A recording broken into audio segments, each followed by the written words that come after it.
friends, Coach Chris here. Thanks for stopping by the channel. I hope you're having a great day. So today I'm really excited to continue our series on hydration by going over the Grayl ULTRAPRESS. Now, this is a system for you to be able to filter your water and make it safe to drink out in the wilderness.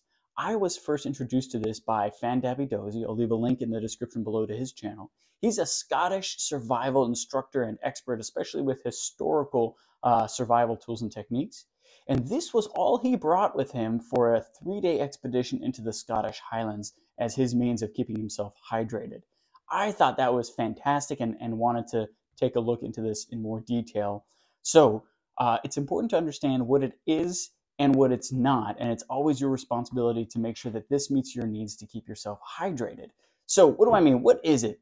It's a 3-part system. And I will do a follow-up video to this where I actually use it and demonstrate its use. This is just an unboxing and going over some of the details of it. So it is made of 3 parts. There's the sleeve, which you fill with water, and then into that sleeve you insert your bottle that has the filter attached to the bottom, and it makes a tight fit around that sleeve. And as you press your bottle and filter down into the sleeve, although water goes through the filter and up into your bottle, and then it's safe to drink. Now, when I say safe to drink, what do I mean here? So it removes some viruses, bacteria, and protozoa. Again, not everything. Of course, that's why it has the asterisk. So it's important to make sure that you note which ones are there. If these are present in where you are, that's you're in luck. If there are others, you might, hesitate using this and revert back to boiling water, which is always the best. As far as the filtering process there, it removes particulates, chemicals, and heavy metals. Again, these are fantastic ones to remove. You're going to be well set with this. And yeah, it's going to be a fantastic tool for you to use. What's also important is that the filters themselves have shelf lives. The shelf life actually is 10 years, but the uses is 300 presses. That gives you about 40 gallons. So keep that in mind. So this would give you about 40 days of drinking water per filter if this was all you were using, because you should be drinking about 1 gallon of water per day. And the rate at which it can press is about 3 liters per minute, which is pretty darn good. So it's about, what does it say here? 10 seconds per, 16.9 fluid ounces. So 3 liters per minute. So let's take a look at it here. I've cut the cord in the back, and let's see. That gives you more details, I'm sure.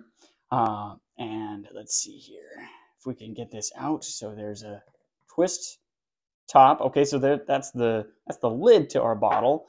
You can see the filter in the bottom there. Oh, it's not actually a twist. You don't have to twist it. It's just a really tight fit, which is what you want. So here's our sleeve that you would dip into your water source. Now, of course, the better the water source is to begin with, the more luck you'll have with getting clean water on the outside. If you come across a putrid puddle, I still wouldn't use this. The picture that they have here is somebody dipping it into rather clear, probably flowing water, and that's always going to be better, and you'll have a better result. And so here you can see the bottle and the filter combination here.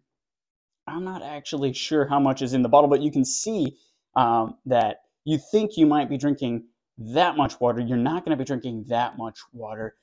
The bottle part itself is a lot smaller. It's rather smaller, so you're going to be using this more than you might think if it's your source of hydration.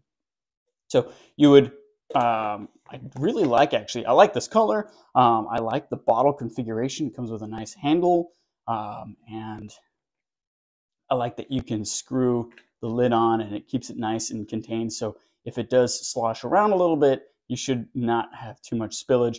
Let's try to find out really quick. So it's 500 milliliters in the bottle itself. So that's not too bad.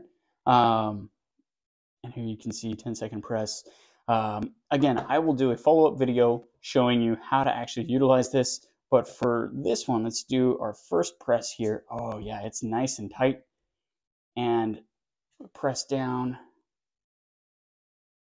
And it takes a little bit of force, so that's also a consideration. I saw Fandabi Dozi push against the ground. That seems to be a much better way. I'm making my camera shake. But as you can see, you can get it back in and it filters out all of that material. I'll just do this off camera. There we go. Kind of hard putting it in front of me. So yeah, that's also a consideration. You know, so you're somebody who has less upper body strength for any reason, I would put it against the ground. I don't think that should be a factor of you not being able to use this. And then you can press it and you should be good to go. Thanks so much for stopping by the channel. I look forward to having a follow-up video on the Grayl ULTRAPRESS and showing you its use in the wild. I hope you have a great day. Happy New Year, and Semper Paratus. Coast to Chris out.